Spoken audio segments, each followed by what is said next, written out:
A aula de hoje é sobre vetores, porém dividiremos em dois grandes grupos, sendo o primeiro deles teoria sobre vetores e em seguida, como parte 2, aplicação de vetores. Porém, vamos iniciar conhecendo o que são grandezas físicas, uma vez que, na física, trabalhamos com diversas grandezas, medindo e quantificando inúmeros fenômenos. Mas como medir? Como quantificar? Então, é necessário dividir as grandezas físicas em duas grandes grandezas, escalares e grandezas vetoriais. Sendo as grandezas escalares as que se caracterizam pelo seu valor numérico e pela sua unidade, enquanto as unidades vetoriais as que se caracterizam por um valor numérico, uma unidade e, o mais importante, direção e sentido, sendo a direção e sentido a orientação dessa grandeza. Então, de forma clara e objetiva, definimos as grandezas físicas como sendo aquelas que podem ser medidas e quantificadas. Porém, é muito comum confundirmos grandeza física com unidade. Mas a unidade é quem irá caracterizar a grandeza a ser estudada, ou seja, indicar se trata-se de comprimento ou massa, tempo, entre outras que ainda serão mencionadas. Um exemplo simples seria VOL igual a 3m a terceira. VOL seria o volume, seria a grandeza física a ser estudada. 3, o valor numérico, o módulo, a quantidade da grandeza física. O M3, que seria metro cúbico, é a unidade que indica a grandeza a ser estudada. Uma forma de esquematizar a grandeza física consiste em grandeza física, valor numérico, mais unidade. Mas ainda temos alguns casos em que a grandeza física não apresenta unidade e a denominamos como adimensionais ou sem dimensões. Porém, temos inúmeros exemplos no nosso dia a dia que evidenciam a importância das grandezas físicas. Por exemplo, considere a distância entre a Terra e Júpiter igual a 5,2 anos-luz. Você compreenderia essa informação? Como processar essa informação? O que seria um ano-luz? Qual é a unidade ou escala a ser utilizada? Para determinar entre dois carros qual seria o mais rápido, é necessário compararmos as suas respectivas velocidades, ou seja, é necessário conhecer a grandeza a ser estudada, a velocidade de cada um e o comportamento. Imagine só, compararmos talvez a estatura entre duas pessoas. Qual escala utilizar? Que unidade usar? E a construção civil? Como distribuir a cerâmica em um cômodo ou em uma casa? E o formato da cerâmica? Vai influenciar? Quanto de tinta seria necessário para pintar um determinado cômodo? Ou a casa toda? Ou seja, é necessário medir e quantificar. Então, reforço. As grandezas físicas são aquelas que podem ser medidas e quantificadas. Imagine só, entre inúmeros exemplos, área, volume, que são grandezas escalares, velocidade, aceleração, que são grandezas vetoriais. Porém, vamos falar um pouco mais sobre grandezas, sejam elas escalares ou vetoriais. Você já imaginou como seria maravilhoso encontrar um mapa de tesouro? Porém, ele surgiria com uma série de referências para encontrarmos o tesouro. 20 passos para o norte, 30 passos para o oeste, 15 para o sul e assim por diante. Mas se tivéssemos apenas a quantidade de passos, será que conseguiríamos chegar ao tesouro? Pois bem, apenas a distância, apenas a quantidade de passos não é suficiente para atingirmos o nosso objetivo. É necessária uma orientação para atingirmos o nosso objetivo. É fundamental, então, estudarmos essas grandezas, sejam elas escalares ou vetoriais. Grandezas escalares: 3 litros, 10 metros quadrados, 30 quilos, 10 minutos. São grandezas que exigem mais informações? Pois bem, o valor e a unidade bastam? Não. 3 litros? Não preciso definir direção ou sentido. 10 metros quadrados? Também não. 30 quilos? Muito menos. Direção e sentido? Não. Imagine só. 20 metros por segundo? Opa, velocidade. 100 newtons? Força. 10 metros por segundo ao quadrado? Aceleração. Sim. Essas exigem mais orientação. Eu preciso saber a direção, eu preciso saber o sentido. É necessário módulo, direção e sentido. Vamos definir e representar um vetor, mas faremos isso com base em um exemplo. Considere então, quando dizemos que a velocidade de uma bola é de 20 metros por segundo, uma informação. Horizontal e para a direita, estamos definindo a velocidade como uma grandeza o quê? Letra A, escalar. B, algébrica. C, linear. D, vetorial. Vamos extrair os dados. Qual seria o módulo? Um valor numérico, 20 metros por segundo. Qual seria a direção? Bem, o que é a direção? Horizontal, vertical, diagonal, perpendicular, paralelo. E sentido? Direita, esquerda, para baixo, para cima. Vamos dar uma análise da situação física. Como seria a representação gráfica do vetor?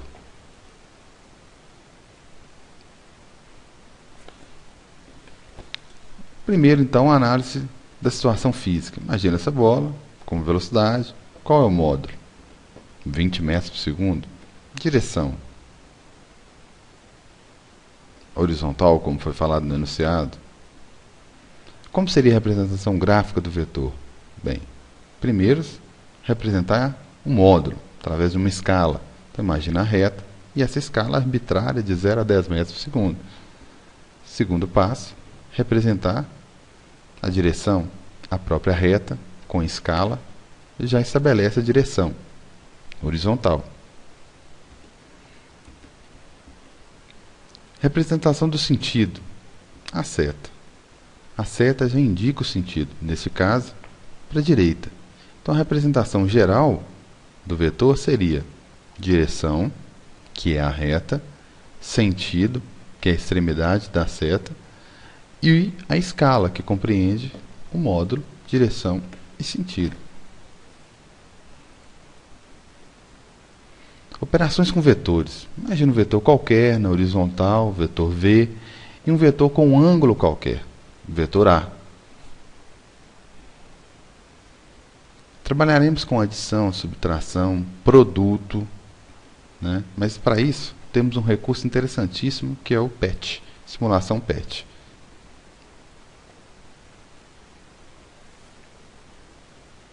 Então, imagine só um vetor qualquer.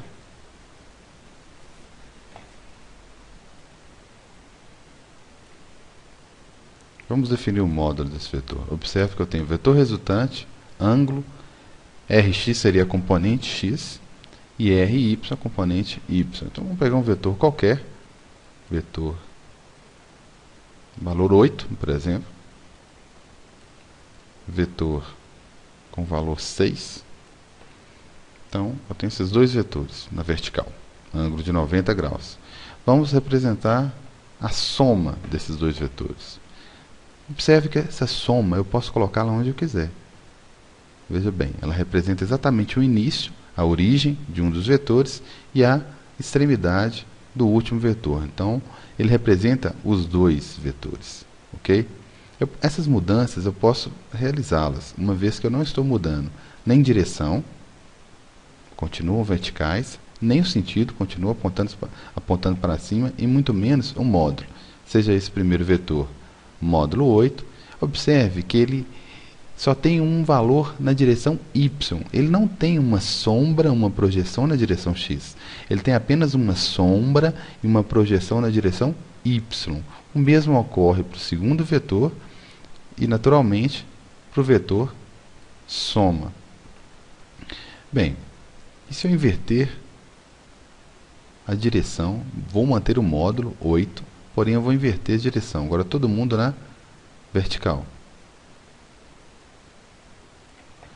Observe que o primeiro vetor agora ele tem menos 8, porém agora ele está na direção x, a sua sombra e projeção. Também posso falar componente perpendicular ou retangular, para lembrar do triângulo retângulo. Então observe que o primeiro vetor tem menos 180, devido ao sentido que está apresentando, menos 8 para indicar o sentido, e não tem mais projeção no eixo y. E essa soma também pode ocorrer na sequência. Veja que o vetor soma, ele representa a soma desses dois vetores aqui. Bem, vamos mudar o ângulo agora. Vamos imaginar esses vetores, também 6. Esse aqui,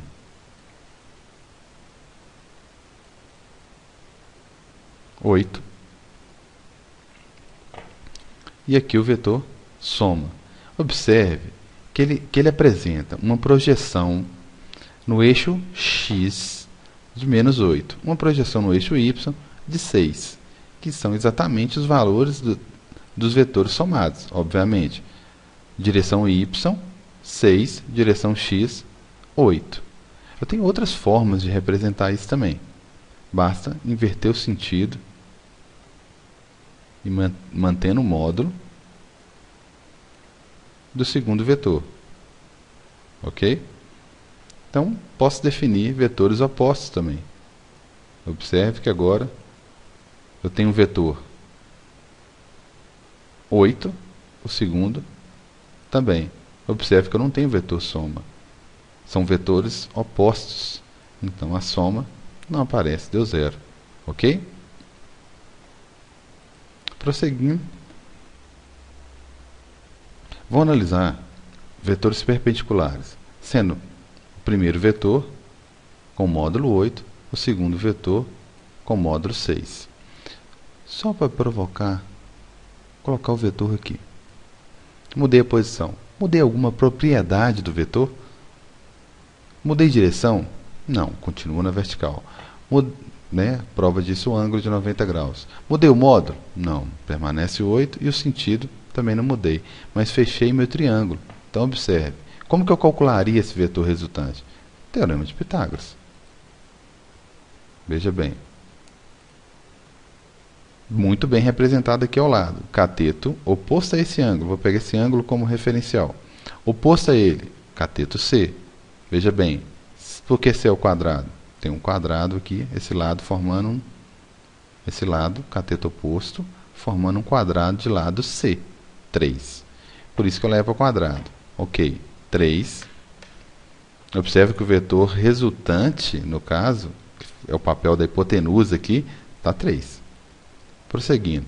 Cateto adjacente, que o vetor é esse, também é um quadrado de lado B. 4 vezes 4. Então, o que foi feito? Hipotenusa é o quê? O maior lado. Ele é a soma dos quadrados dos outros dois catetos. Então, veja bem, foi exatamente essa conta que foi realizada aqui. Ok? Eu tenho duas formas de realizar uma conta com vetores. O que muda é só a distribuição espacial. Observe bem.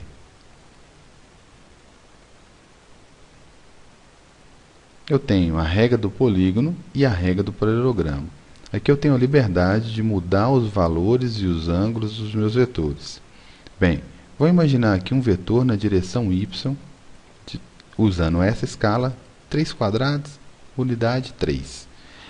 Esse outro também tem a liberdade de movimentá-lo, mudar ângulo e, consequentemente, direção, e tem uma escala 4, só para manter os mesmos valores anteriores. Se eu somo o paralelogramo, eu já tenho o meu triângulo retângulo, como eu mostrei anteriormente. Se eu represento usando paralelogramo, ele distribui o quê? Ele muda o vetor x de posição. Mas observe que ele não muda a direção horizontal, não muda o sentido, permanece no sentido positivo da reta, e não muda o valor, 1, 2, 3, 4 quadrinhos. Só muda a forma de distribuí-lo. A regra do paralelogramo, ela trabalha da seguinte forma. As origens de todos os vetores, sejam os vetores que estão sendo somados e o vetor resultante, têm o mesmo ponto. As retas pontilhadas e paralelas aos vetores que estão sendo somados indicam a extremidade do vetor soma. Então, o que muda é apenas a forma de distribuir os vetores espacialmente. Então, imagine um vetor A qualquer, com um ângulo qualquer. Imagine um vetor B na horizontal. Vamos observar os valores. Rx ele tem uma componente 5 e na direção y uma componente 8. O vetor que eu estou chamando de B, apenas uma projeção na direção x. Imagina um outro vetor qualquer, perpendicular ao segundo. Como que seria a soma desses vetores usando o poligonal? Basta colocar na sequência. Como assim sequência? Origem, extremidade, origem, extremidade, origem, extremidade. Os vetores que estão sendo somados, eles sempre apresentam essa orientação. Porém, o vetor soma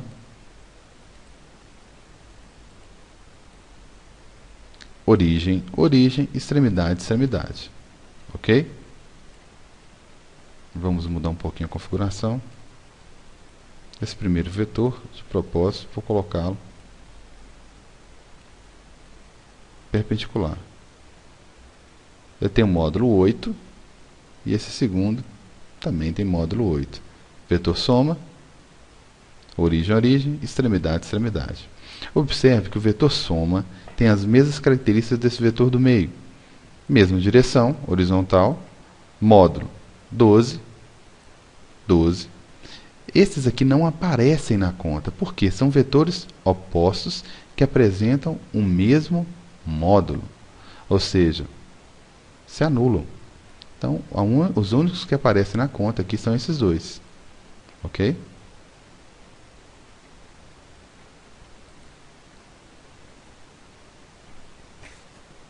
Continuando. Vamos analisar esses vetores com base em um exemplo. Uma pessoa, dando um passeio, faz o seguinte percurso. Sai de uma casa e anda 2 quarteirões para o norte.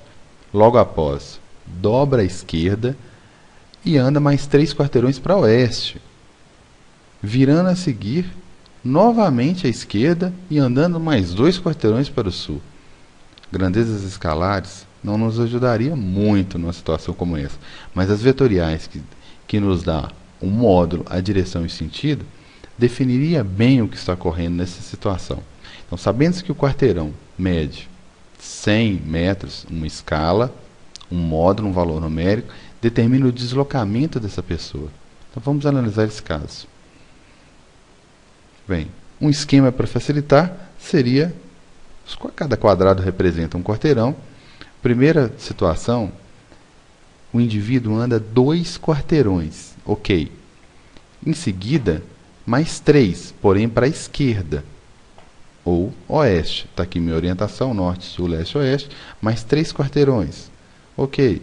Se eu for pensar apenas em módulo, apenas em distância percorrida, ele já andou 200 metros, mais 300 para oeste, e vai andar mais 200, uma vez que cada quarteirão é 100 metros, para o sul. Pensando em vetores, o que interessa seria a origem desse vetor, que é o ponto de partida, e o término, que é a extremidade.